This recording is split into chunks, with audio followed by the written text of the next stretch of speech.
हलील ओरहान से मिलकर दादी माँ की बात सोचता है कि ओरहान जैनब से शादी करना चाहता था। हलील ओरहान से बोलता है कि आप मीटिंग के लिए क्यों नहीं आए, मैं आपका वेट कर रहा था। जिस पर ओरहान कहता है कि मुझे पता चला कि जैनब की फैमिली बैंकक्रप्ट हो गई है, इसलिए मैं पहले जैनब से मिलना चाहता था। जिस पर जैनब ओरहान को बताती है कि मिस्टर हलील मेरे खेतों का बिल्कुल अपने खेतों की तरह ध्यान रखते हैं। ओरहान हलील से कहता है कि हम पहली बार बिजनेस करने वाले हैं, अच्छा होगा कि हम दोनों एक दूसरे को अच्छी तरीके से जान ले। हलील ओरहान से कहता है कि मैं उम्मीद करता हूँ कि ये बिजनेस डील हमारे लिए अच्छी हो। ओरहान जैनब की तरफ देखकर कहता है कि यहाँ आकर मुझे पुराने दिन याद आ गए। हलील जैनब की तरफ बढ़ते हुए ओरहान से कहता है कि आपको हमारे साथ भी काम करके अच्छा लगेगा। ओरहान हलील को थैंक्स कह के जैनब के साथ वहाँ से चला जाता है। हलील उन दोनों को जाते हुए देखता है और गुस्से में सोचता है कि मुझे पता करना होगा कि ये ओरहान क्या करने यहाँ आया है। ओरहान दादी माँ से मिलता है। दादी माँ ओरहान को बताती है कि उन्होंने हलील और जैनब की सगाई कर दी है, जिसे सुनकर वो शॉक हो जाता है और जैनब से पूछता है कि तुमने एक बार भी नहीं बताया मुझे कि हलील तुम्हारा मंगेतर है। जैनब ओरहान को बताती है कि ये सिर्फ एक ड्रामा है जो दादी माँ के लिए क्रिएट किया गया है ताकि वो जल्द से जल्द अच्छी हो जाए।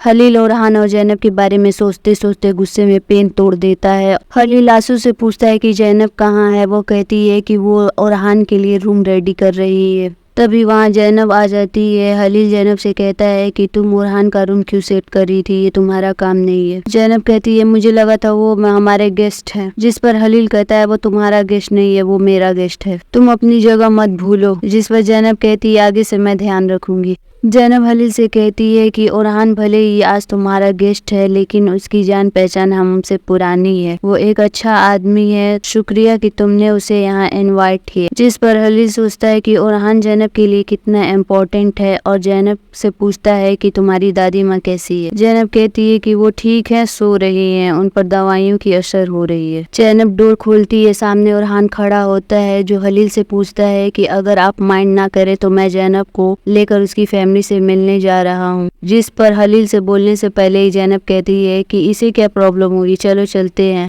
हलील बस जैनब को देखते रह जाता है। जैनब और ओरहान वहाँ से जाते हैं। हलील गुस्से में दरवाजे को बंद कर देता है। डिनर के वक्त दादी माँ टेबल पर सबको हेलो कहती है। हलील जल्दी से रिंग पहनकर दादी माँ को हेलो कहता है। दादी आंट को हटाकर वहाँ बैठ जाती है। दादी जैनब को हलील के बगल में बैठाती है और खुद कर ओरहान को उठाकर उसकी कुर्सी पर बैठ जाती। दादी और हलील एक दूसरे का हाल चाल पूछते हैं। दादी हलील से वादा मांगती है कि वो उनकी जैनब का कभी हाथ नहीं छोड़ेगा, जिस पर हलील हाँ कह देता है। ओरहान और जैनब पुरानी बातें याद करते हैं जो हलील बहुत गुस्से में सुनता है। जयमिल आकर हलील को बताता है कि घोड़े आ चुके हैं जो उसने ऑर्डर किया था। ये सुनकर दादी माँ खुश हो जाती है कि हलील ने जैनब के लिए घोड़े खरीदे थे क्योंकि घोड़े जैनब को बहुत पसंद थे। ओरहान जैनब से कहता है कि चलो डिनर के बाद एक राइड लेते हैं। जिस पर हलील गुस्से में स्पून को टेबल पर पटकते हुए कहता है कि नहीं, तुम लोग नहीं जा सकते क्योंकि घोड़ा अभी ट्रेंड नहीं हुआ है। जैनब कहती है ठीक है, हम थोड़ा वेट कर लेंगे। ओरहान गुस्से में हलील को देखता है। आंट ओरहान से कहती है कि मुझे पता है तुम जैनब को पसंद करते हो, तुम चिंता मत करो,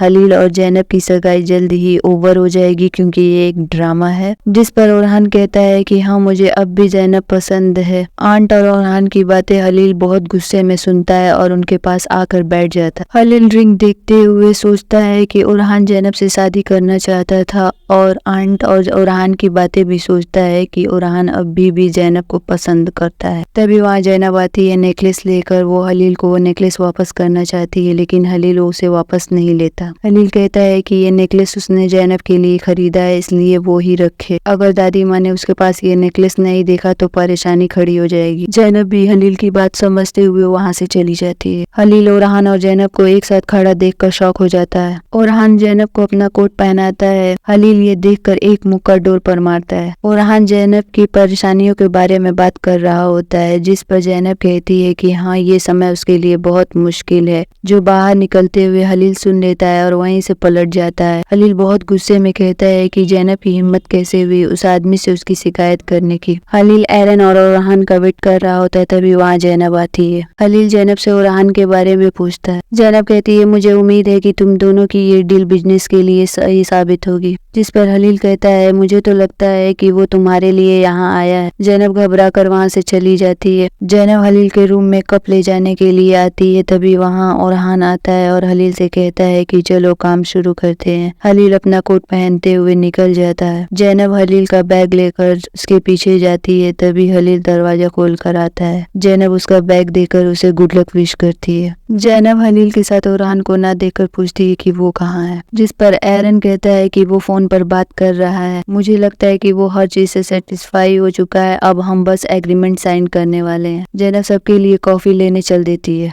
एरन और हलील दोनों वेट कर रहे होते हैं ओरहान का कि वो आए और कॉन्ट्रैक्ट साइन करे। ओरहान आकर कॉन्ट्रैक्ट साइन करने से मना कर देता है क्योंकि वो हलील के साथ कोई भी बिजनेस नहीं करना चाहता, क्योंकि हलील जैनब की फैमिली को बहुत टॉर्चर कर रहा है। हलील बहुत गुस्से में होता है। वो जैनब की रात वाली बात सोचता है जब वो ओरहान से बात कर रही थी कि वो इस समय बहुत मुश्किल वक्त से गुजर रही है। तभी वहाँ जैनब आती है और किसी को न देखकर पूछती है कि सब कहाँ गए। हलील गुस्से में उसकी तरफ बढ़ते हुए कहता है कि तुमने बहुत अच्छा खेल खेला है। जैनब हलील से कहती है कि तुम क्या कह रहे हो, मुझे कुछ समझ नहीं आ रहा। हलील कहता है तुम अब भी झूठ बोल रही हो, और कप उठाकर फेंक देता है।